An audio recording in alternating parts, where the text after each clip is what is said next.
It's a very big welcome and a good morning, good evening, good afternoon, good night to our inaugural and, shall I say, foundation listeners.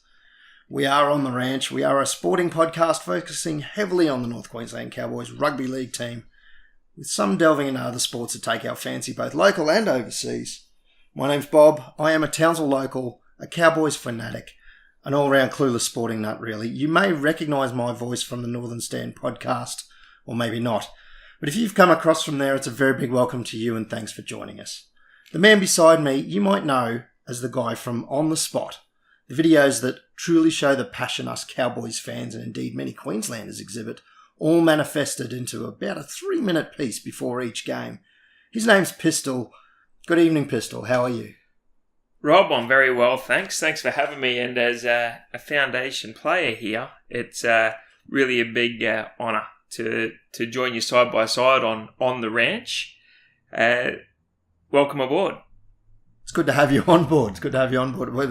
We're sort of the captain and the first mate here at the moment, stumbling our way through on the Titanic. I would say it's the blind leading the blind, and let's just hope there's no icebergs in sight. Well, I think we've already hit a few on the way in, but that's okay. We'll work through it.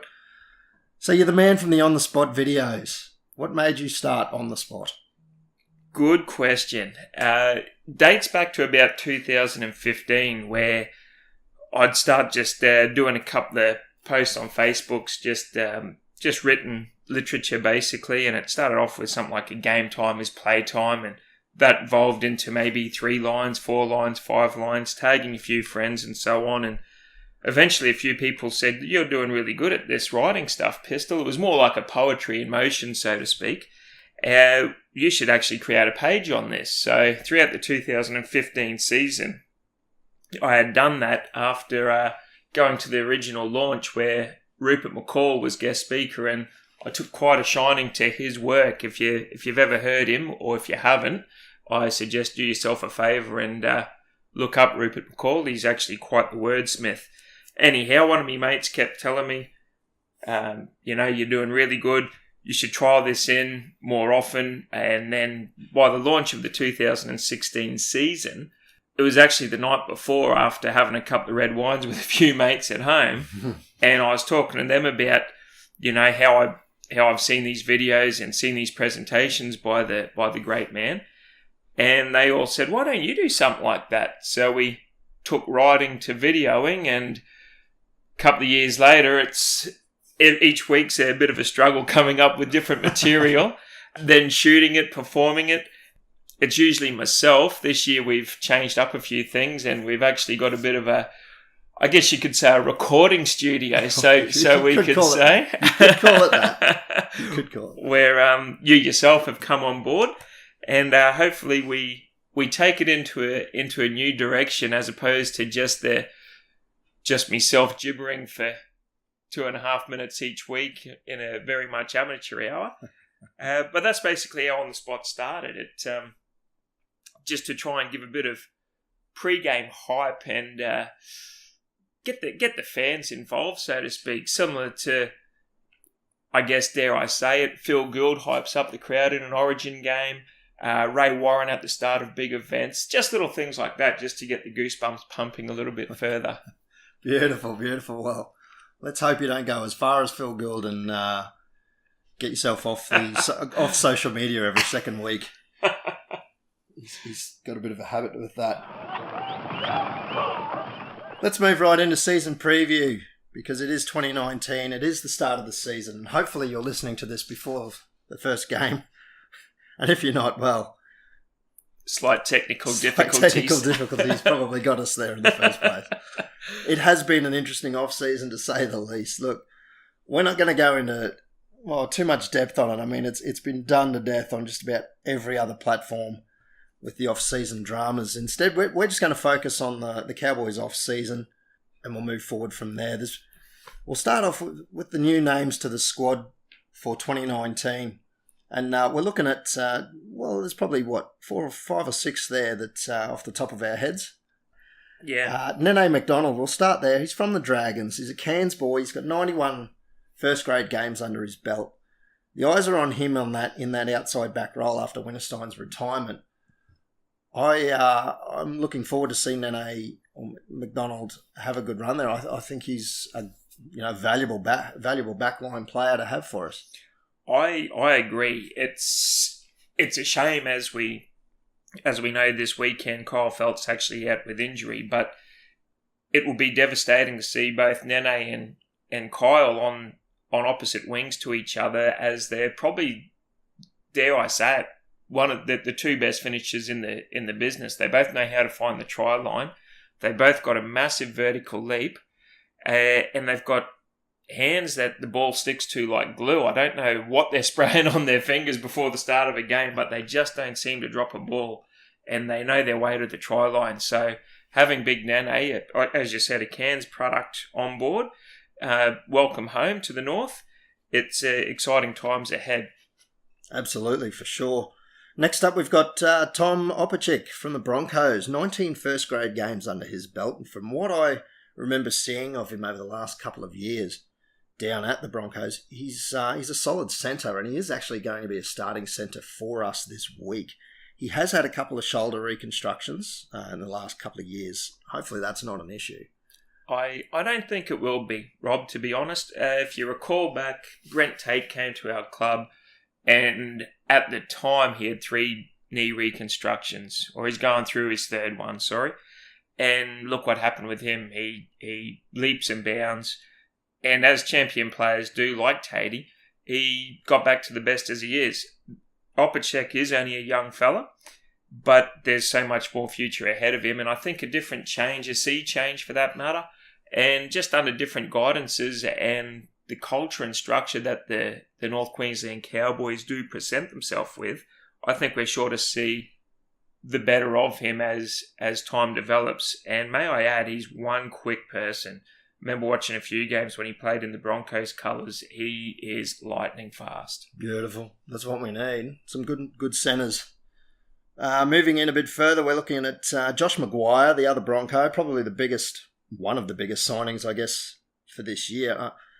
I have to say, I actually wasn't keen on that signing to begin with when I first heard it. I was very apprehensive is probably the best word to use, mostly because he's a Bronco. But he's a grub or a mongrel, but that's probably what we need. I wouldn't go along those lines as grub or mongrel. I'd use the line as ruthless aggression. He's something that the pack has been missing. I mean, Taumalolo runs the ball hard. He's a strong beast. He goes his hardest, but he doesn't have that Ashton Sims-like mongrel. That's exactly that aggression that flows. He might give away a penalty here or there, but he's going to win you a lot more just on I'm here to play. If you hurt me, teammate, I'm coming after you, and that's something I think we need just to spark the pack. And I think coming off the interchange bench is perfect. He's got the likes of Hess and Lolo, Cooper in front of him with Scott and McLean. When one of them come off, he comes on and just adds that next flare of firework to the game. And look, it sort of all came about in a whirlwind signing. I think he was overseas or having a holiday in Fiji or something, and next minute, you know what, I want out, and North Queensland's home. And the fact that he signed for 4 years shows that he's committed, and loyalty is something that runs true in the North Queensland veins. That's true. And then next we've got Jordan Kahu, another Bronco. And I think he'll make an excellent interim fullback, at least until Val Holmes comes back next year. And I'm being optimistic. And I've got my heart set on Val Holmes coming home. He is good friends with Michael Morgan. And I do believe we will one day end up seeing him here. But in the meantime, Kahu, I think he's pretty solid. He'll make a great fullback in the absence of Lachlan Coote, for instance. Yeah, well, we did have a number one with a bit of X factor from overseas, but I did say we weren't going to. We weren't delve into that, but I do. Yeah, I agree with you 100% with Kahu. I think there might be a couple of unlucky Pride, Blackhawks, and Cutters fullbacks out there that didn't quite get the nod, and we bought someone else. However, I think he'll fit in quite well. reading about his backstory, and basically he was unwanted by Seabold at the Broncos. So what their loss is our gain. And can I just remind you what happened at Granville when he come to the Cowboys? From the Broncos. From the Broncos. Might as well start calling ourselves the North Queensland Broncos, dare I say it. We're not going down that path. We're not going down that path. We'll cut that one out. I might just leave it. So moving on, we've got Kurt Baptiste. Ex-Rooster, ex-Lee Centurion, ex-Raider, ex-Bronco. I think he's a tidy hooker. He would be good as a backup for Jakey Granville. He's not named this week, and I believe he's playing... I think you'll find he's out injured at the moment. Is he? I don't know with what injury, but I think you'll find that he's actually injured. From what I've read in the papers. I did no research on Kurt Baptiste this week, so I have no idea. I might look that up and edit that in later on, but in the meantime... One thing I can say about Kurt Baptiste, though, is this is something different. I didn't think we'd be chasing someone like this, but can I just say that he is a tough as nails, no-nonsense football player. He was perfect at the Raiders. I don't know why he didn't get as much game time at the Roosters. Personally, I reckon he should have shared the duties with Jake Friend at hooker at the Roosters, and no doubt that he'll slot in somewhere in Cowboy colours, because the guy tackles 60 tackles a game, and like I said, he is a tough as nails, no-nonsense player. Indeed he is. No, and the last name I'm going to cover tonight is Dan Russell. He's a 20-year-old. Mostly he's played Queensland Cup in the backline. I don't know a whole lot about this kid. I can't say I've seen him play, but the more stocks we have in the backline, the merrier, I say. Depth is going to be tested this year. It's no secret that as each year evolves, players get faster, tougher, gym work. You're sure to find injuries here and there, plus origin commitments as well. We've got Nene, Felt, O'Neill, they're all pressing for an origin spot. So I think Dan Russell will somewhat be seen in 2019. During that origin period, more than likely, yeah. Potentially, yeah. I think he still has a little bit of craft applied to his apprenticeship. But at 23, he's definitely one to watch, and everyone's got to start from somewhere as well. Absolutely. And so, departing us to make way for these new players, we've got a list of quick players. We'll just run through them quickly. We've got Lachlan Coote. He's off to St Helens. Big loss, that one. Big loss, Lachlan Coote. I also believe Sean Fensom off to the Broncos. I believe that's a big loss as well. That's massive. Fensom is a massive workhorse and excellent off the bench as an impact player, or he could play any position almost. And, not that Francis Molo or Mitch Dunn is not adequate to replace, though. Not at all. I'm not taking anything away from them. Kane Linnett is off to England. That's a shame. Ethan Lowe. Ethan Lowe got a late call off to the Rabbitohs. And of course, the GOAT and Winterstein have retired. The GOAT himself, he was signed to the squad recently as... the correct term is Elite Partnerships Ambassador, whatever that means. And I believe more than likely he'll be the stand-up man in front of, say, Toyota or the Ville or whoever the top-line sponsors are for 2019, alongside his Channel 9 commitments and hopefully spruiking us up. It's no secret that the GOAT is the face of North Queensland.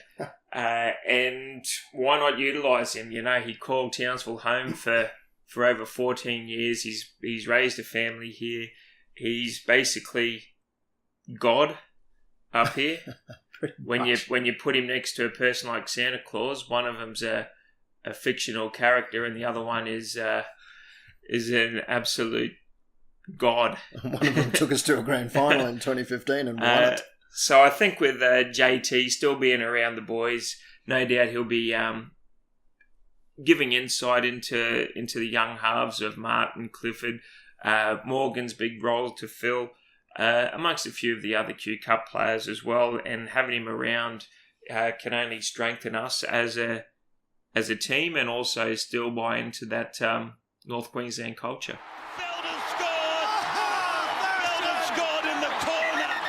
A quick review of the trial games that were played earlier in the year. The Cowboys versus the Titans on the 23rd of February, Sunshine Coast Stadium. 10,680 in attendance there. That's massive. For a trial game. For a trial game. That is that's beautiful. Cowboys are winners, 22-16.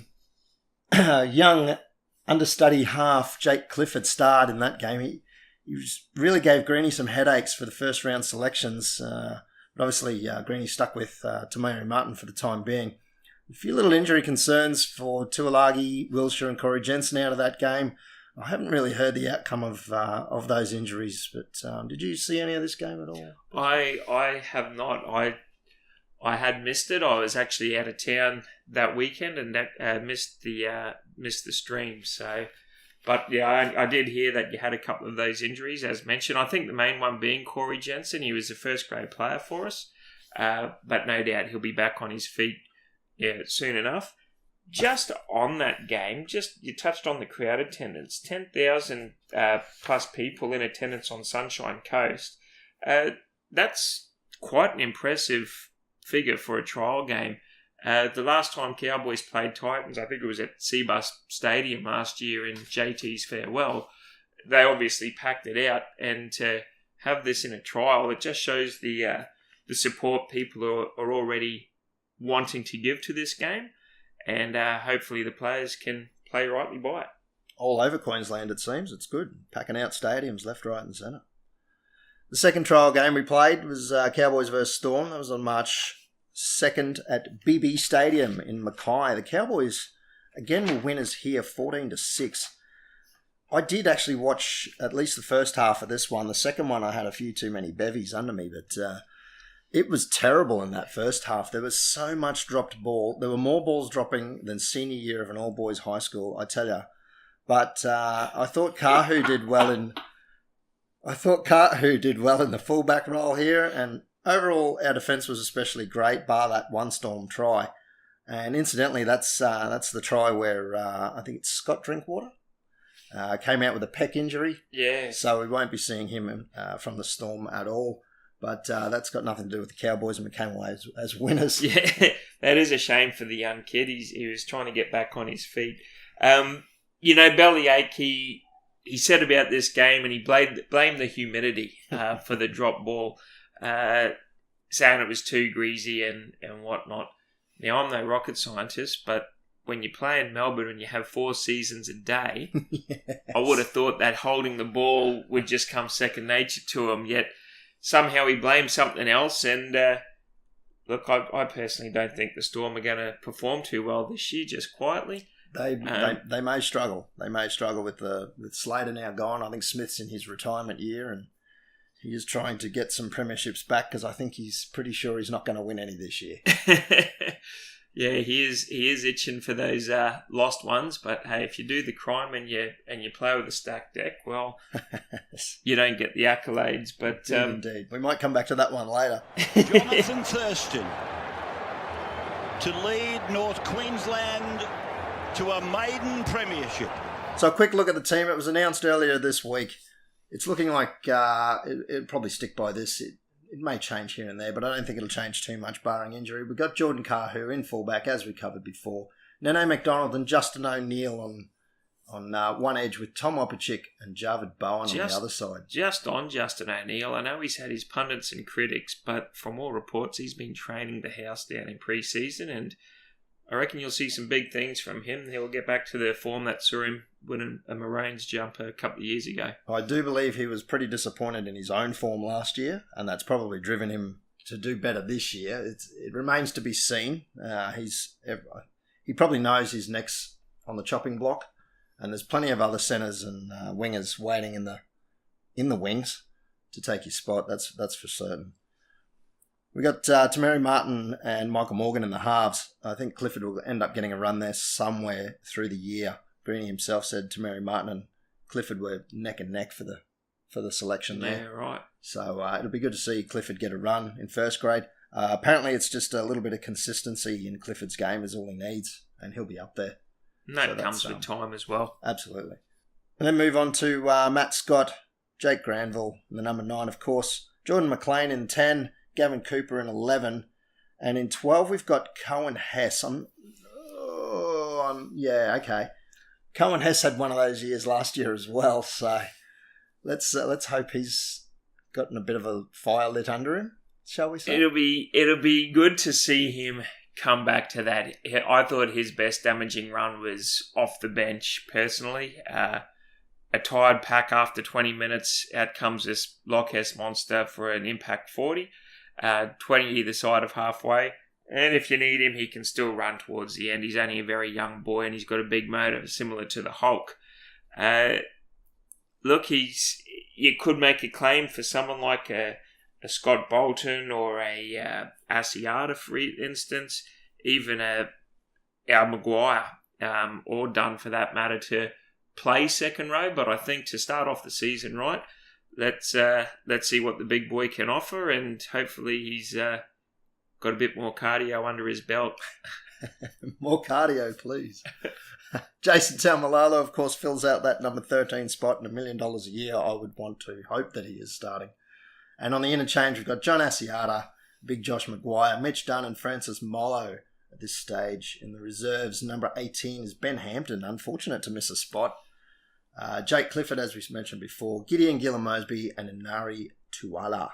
He's sort of become the people's champion of North Queensland, hasn't he, Ben Hampton? He has taken quite a shining from everyone involved, and a lot of people are puzzled as to why he's not getting a bench spot or even a starting spot for that matter. But look, it's early in the season. All things will be answered down the track, no doubt. I believe he's playing for the Pride, is it? The Pride this week. Yeah, right. So unless there's an injury and he gets the call up, but he'll do well in the Pride. There's no doubt about that. So of course, Michael Morgan has been named as captain this week with a surprise. Well, at least to me, of Jordan McLean as co-captain, and I don't think it was a surprise just to me. I'm pretty sure that was a surprise to everybody. A lot of people I've read this week have wondered why Cooper hasn't been given that co-captaincy, or even Matt Scott for that matter. I don't think Matt Scott actually wanted it. And I think Cooper is too nice a guy to say that he wanted to keep it. I think he's happy, with whoever gets the decision. They've played alongside each other for a few seasons now, all barring McLean being last year. They're all part of a leadership group. I think at any one given time, I don't think it makes a big difference who wears the C on their back. There's been a few times last few years, even in press conferences, where Matt Scott and Thurston have been absent from their interview duties, and someone like Morgan and Cooper and the likes have actually stepped in to take on that role. So I think the leadership group alone, it's Morgan's team now, and we all know that, but I don't think there's any feathers ruffled.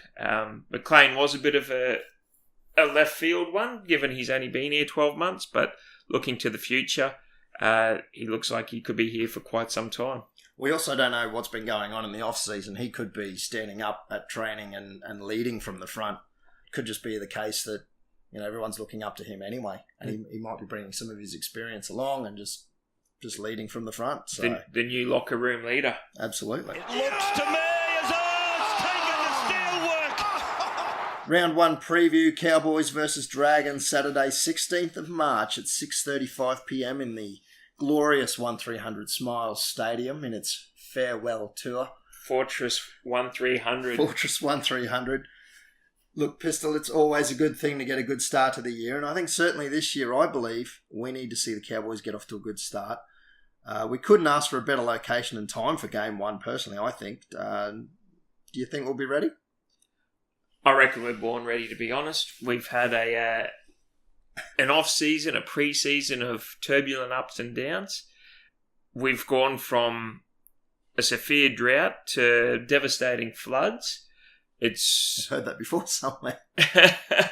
It's, I wouldn't say crippled us, but it's more so than galvanised the community. Fellow Cowboy players are out there in their boats helping out people.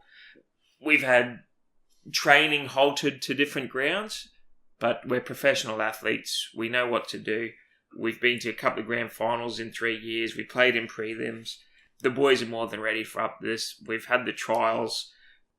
I think you'll see a hungry dog at a bone this Saturday night. That would be nice to see. The Dragons, they're coming off a win against Newcastle and then a loss against the Rabbitohs in their two respective trial matches. I mean, we can't read too much into it because they are trials, but, look, they've got that De Bellend saga hanging over their heads. But for me, I think for me, the key is probably it's Mary's 5th year coaching there. His contract runs out at the end of this year.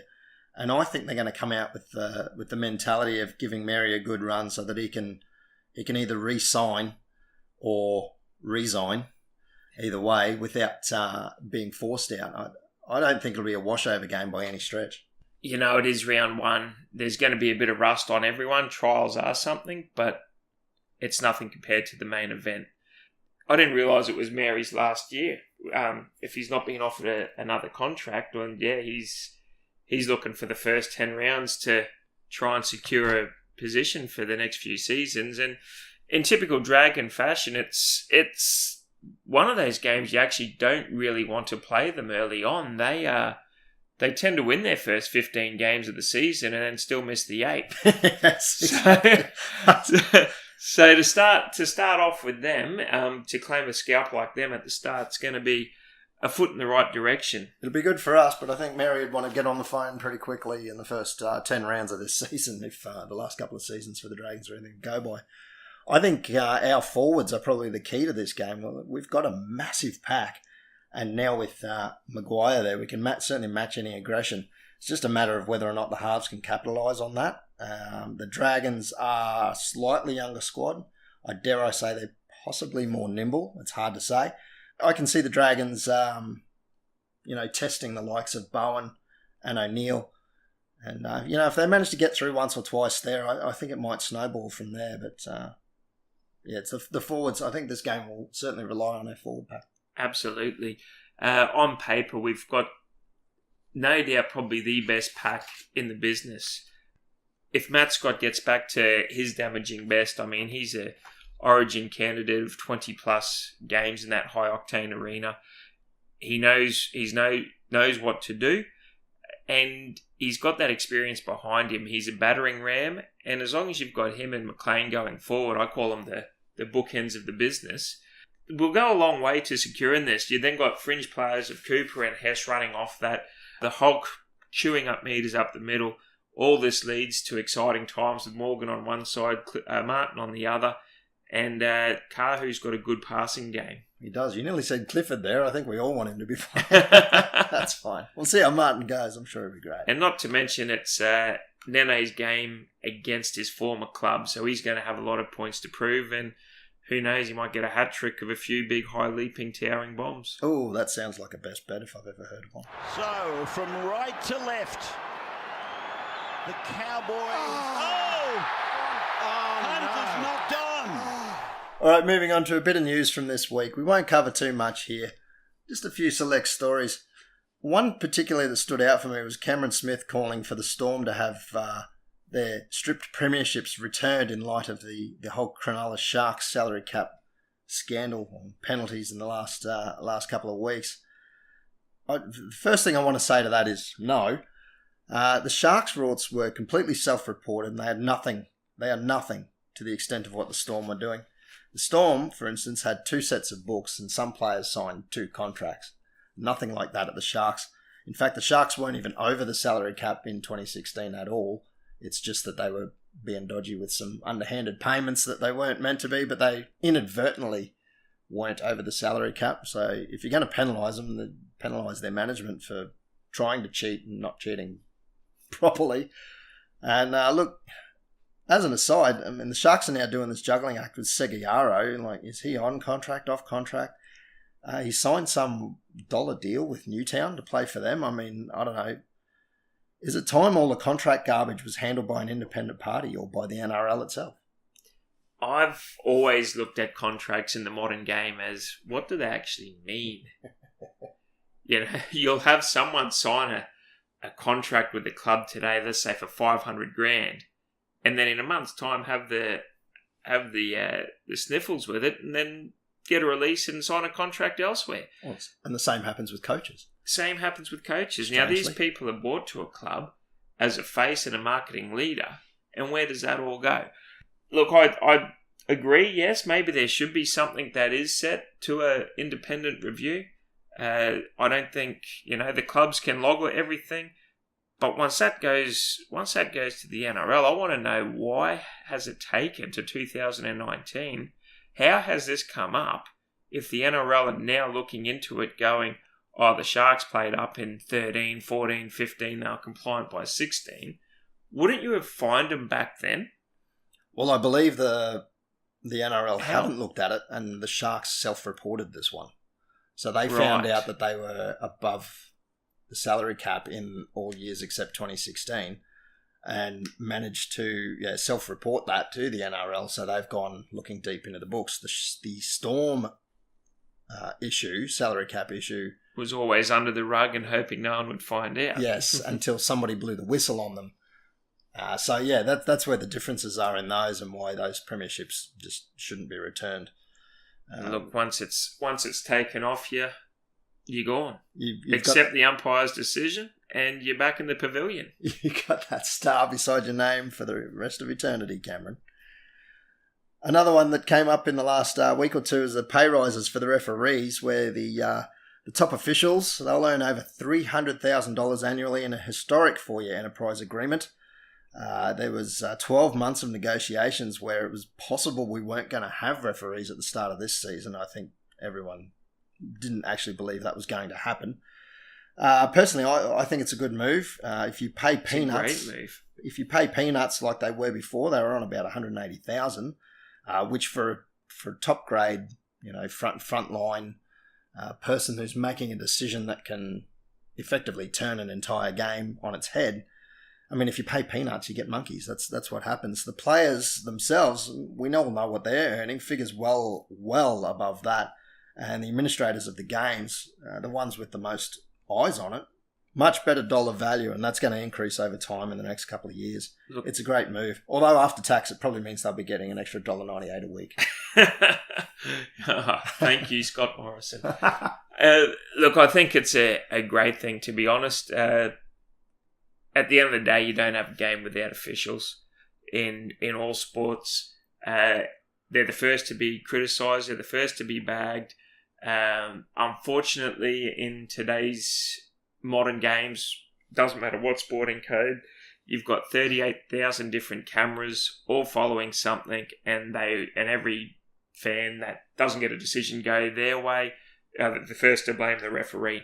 That referee can only see one thing in a splits decision and has to make his mind up.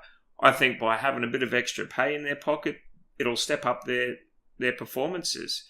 They won't be influenced by so many off-field situations or on-field for that matter. I'd even go one further and say, do we really actually need the video ref? We could do away with the video ref tomorrow and I'd be more than happy. I'd go one further and say, to get everything right, to alleviate stress, you could probably have 4 sets of touchies that control from 50 to the try line. You could even have an in-goal touchy. And whatever happens is their decision. You're not having someone going up board to the bunker and he sees a decision this week, which is a shepherd, but next week it isn't. It's human error. And if you're going to lose a game on human error, you just got to suck it up. The problem I have with the referees is not them themselves, it's more the video, where time and time again decisions are made and it's got everyone scratching their heads. How did they come up with that conclusion? They're not seeing the same thing we're seeing. No. And so what happens is that the on-field referee cops all this criticism, which then puts them under stress. And then they're wondering, what am I going to do? At least now this gives a bit of financial security. I know this has sort of gone a little bit off wind, but all in all, if you're going to pay the stars of the game, you've got to pay the adjudicators. And it does mean that we see Matt Chechen return too, which is nice. I think he's probably one of our top, if not our top referee.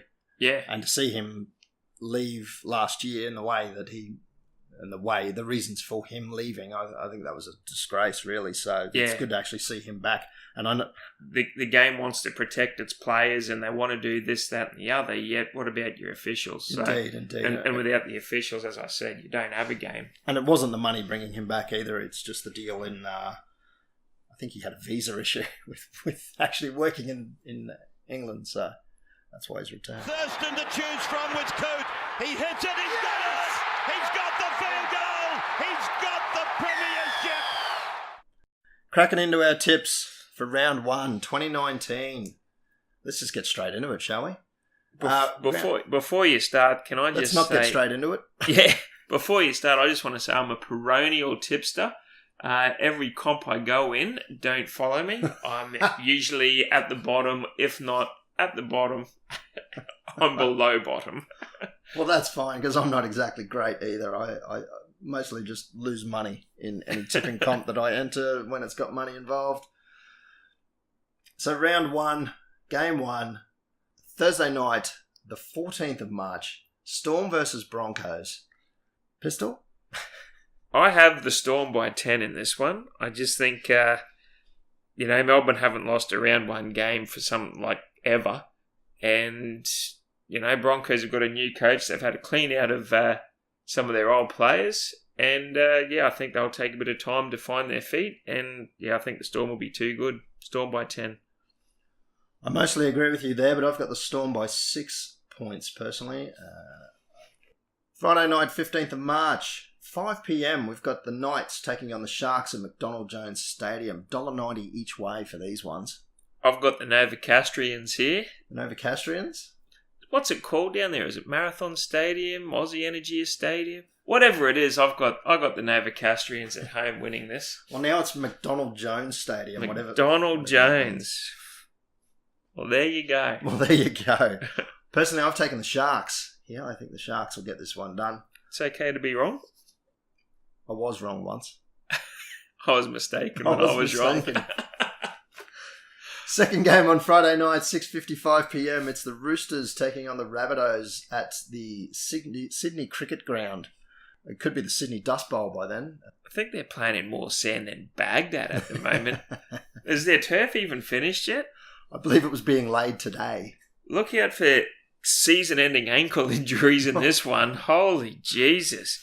Why wouldn't you change it? Just change it to a different location. But anyhow, a lot of heritage at the SCG. I've got the Bunnies in this one. I just think that, they're going to have a point to prove over last year's premiers. And, well, the Roosters, since winning the comp, they're now on notice. Everyone's wanting their back, and the hunter has now become the hunted. While it has, it's all right for you to be wrong this time, because I'm going to take the Roosters in a landslide. I think Rabbits will be too shaken up by Uncle Wayne. I don't think it's going to work. Not straight away, anyway. It'll take a little while for that to gel in. Moving on, Saturday, 16th of March at 2 p.m, we've got the Warriors taking on the Bulldogs over at in the land of the Long White Clown, Mount Smart Stadium. Is it 2 o'clock Auckland time? I believe it's 2 o'clock local time, bro. Local time, so about 4 o'clock your time, eh? Something like, no, actually 2 o'clock our time. Oh, it is 2 o'clock your time. So probably midday over there, bro. No, when did we become a Rhodesian? Look, Warriors and Dogs. Dogs actually travel really well over to New Zealand. They've taken a few of their home games over there in the past, I think, to Wellington. But no, I've got the Warriors in this one. I just think although they've lost Sean Johnson, I just think with the likes of David Fusatua, Bunty Afoa, Sione Katoa, if he's still there, I think they'll just be too strong for the Dogs outfit. Although they're looking on the rise, I just don't think they've rebuilt enough. Well, I 100% agree, and I'll just leave it at that. I am tipping the Warriors. Second game, 4:30 p.m. The Tigers are taking on the Seagulls at Leichhardt Oval. Oh, back to Leichhardt. A lot of heritage and history there. Tigers for mine. I just think that with everything Manly's had in the off-season, they've changed coaches. Is Barrett still coaching, or is it Desi's now? I think Desi's back, isn't Have they got 2 coaches? I don't know. I think Manly's just a basket case off the field, and I think it'll show on the field for the first few weeks anyway. I think Trebojevic is injured as well, and Tigers have got... Is it Tigers? They've got 6 captains. I don't know how you could. Anyone could do that. Who knows? It's just put a C against everyone. Tigers for mine. Same here. Of course, Saturday, 16th of March, 6:35 p.m. The Cowboys taking on the Dragons at 1300 Smiles Stadium. Do I really need to ask? No, the pride of the North for mine. Cowboys and Cowboys to do it well. Absolutely 100% agree. And I might even drop a lazy... Going to tempt Satan, are we? Are we going to tempt Satan? I don't know if we should. What are their odds on that one? $1.90 for the Cowboys $1.90 versus $2 for the Dragons. The line is -1.5 to the Cowboys. Sunday the 17th of March, we've got the Panthers taking on the Eels at Panther Stadium, 3:05 p.m. Is it a schmozzle out there in Pantherland?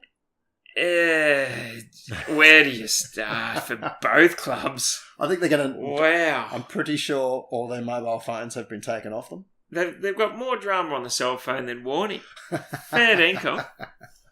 Geez, between sexual allegations, drink driving, hostesses, everything.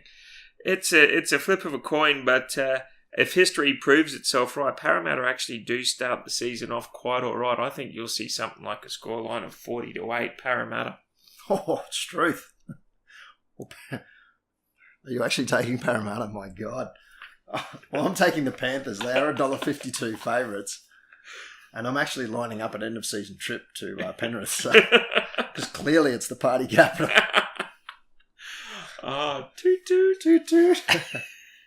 Sunday, the 17th of March, the final game of the round. The Titans are taking on the Raiders. It's Raiders, not the Radiers. The Raiders. At Seabus Super Stadium, 5:10 p.m. It's $1.85 for the Titans versus $1.95 for the Raiders. Even the bookies don't know who's going to win this one. Raiders for mine. I just think with the likes of Joey Leilua, Jared Croker, Whiten, Caesar, and Big Papali led with Josh Hodgson, I just think the Raiders are going to be too good for the Titans. Yeah, again, I completely disagree with you.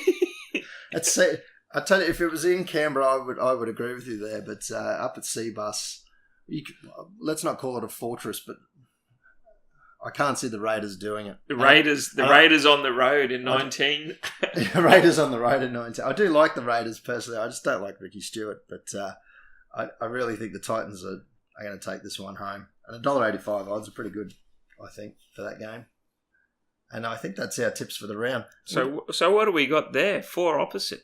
Yeah, about 4 opposite. That's pretty good. I've gone mostly home teams personally. Round 1, home teams tend to be a little more likely to tip for me. Yeah. And you've gone a few ways. I've gone 3 or 4. Yeah, I think I've got the Rabbits, Para, and Canberra all away. Interesting. And you've got the Sharks. Yeah, right. How that looks at the end of. We'll see how that looks next week. I'll be on 8 and you'll be on 5. I'll probably be on less than that. Somehow I'll be on 0. That's generally how it works. We always like to chase. We do. We might just do a quick prediction on where a couple of teams are going to finish at the end of the year. For me, I'm just going to quickly say, Cowboys, for me, I can see them probably 6, 7 or 8. I've got them a bit high. It might be my one eye on that one, but I've got them sitting around the 3rd position on the ladder.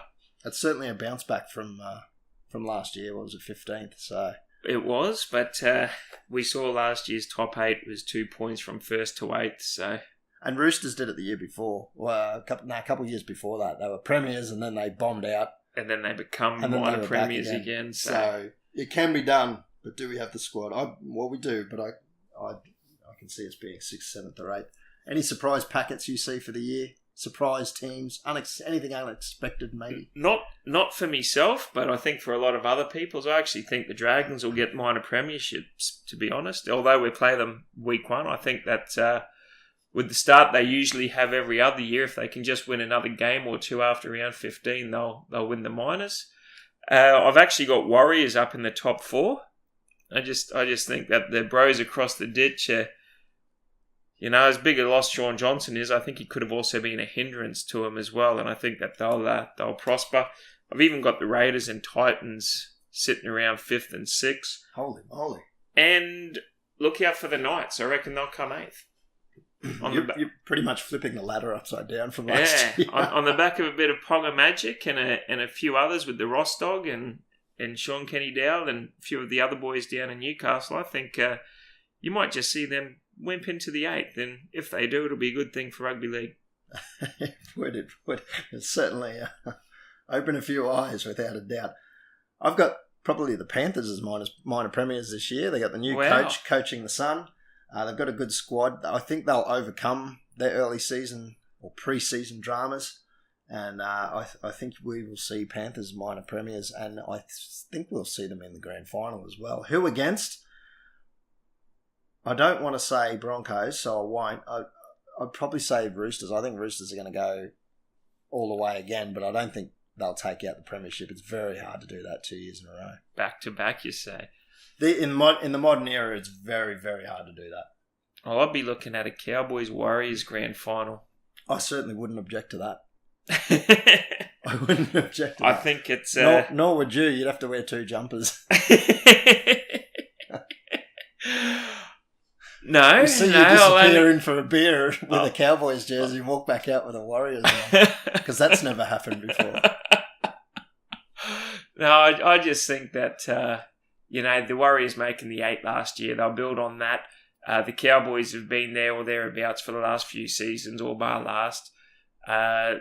Different times ahead, I just think, and supporting the team, I honestly think that the Cowboys have got the cattle and stay power in them to make the GF this year. Who against? Who knows? I'd say the Warriors, and if not them, maybe even a smoky like the Knights or even Raiders.